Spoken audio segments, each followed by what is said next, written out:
Cambridgeshire are governed, giving an elected mayor new powers to push through the so-called Eastern powerhouse.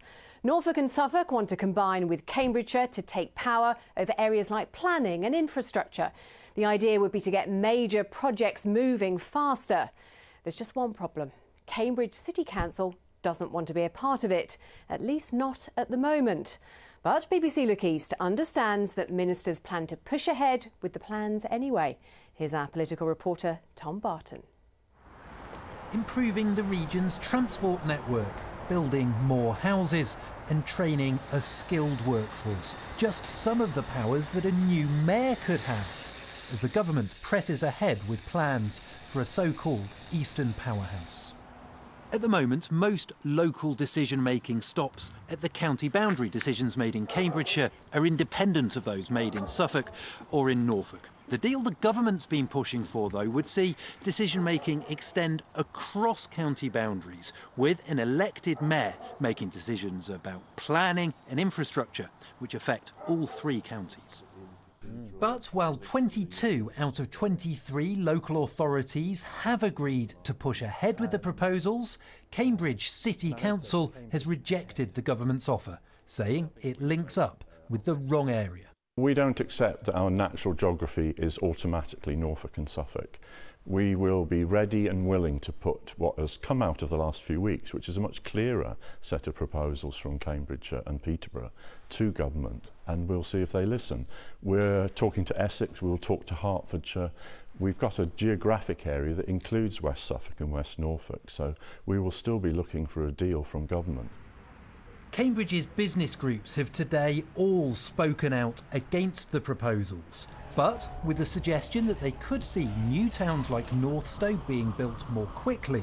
A joint deal with Norfolk and Suffolk does have its backers. We need a real city region to develop, and we need to use the opportunities for development that are to the north and east of Cambridge. So if you just think about it, places like Mildenhall, Red Lodge, Thetford, we can enable Cambridge to grow with people being able to access the affordable homes which could be built in Suffolk and Norfolk with rail access to Cambridge. So the east of England could soon get its own version of Boris Johnson, a high-profile mayor with significant powers over how the region is run. Exactly what those powers will be are yet to be decided, but even without Cambridge on board, ministers are determined to see the Eastern powerhouse brought to life. Well, Tom is in Cambridge Live and joins me now. Tom, how difficult is it for the government that Cambridge isn't getting involved with this deal? Amanda, it's fair to say it's pretty awkward, not least because ministers really wanted Cambridge to be the beating heart of this deal, an economic engine driving growth across those three counties. In fact, they were so determined that senior ministers came to Cambridge just a few weeks ago to try to persuade local councils to get on board.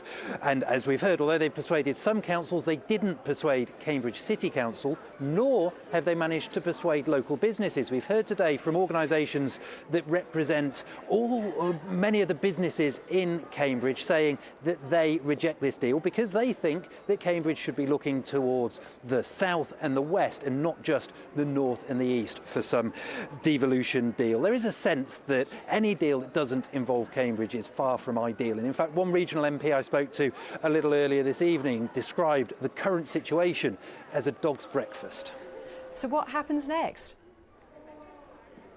Well, I understand that even though Cambridge isn't part of this deal, ministers are determined to push forwards. There will, though, be difficulties, not least getting councillors at all of the 22 authorities that are part of this deal to sign off whatever is finally agreed. Make no mistake, though, Amanda, there are big changes on the way, changes that will have a real impact on how our region is run.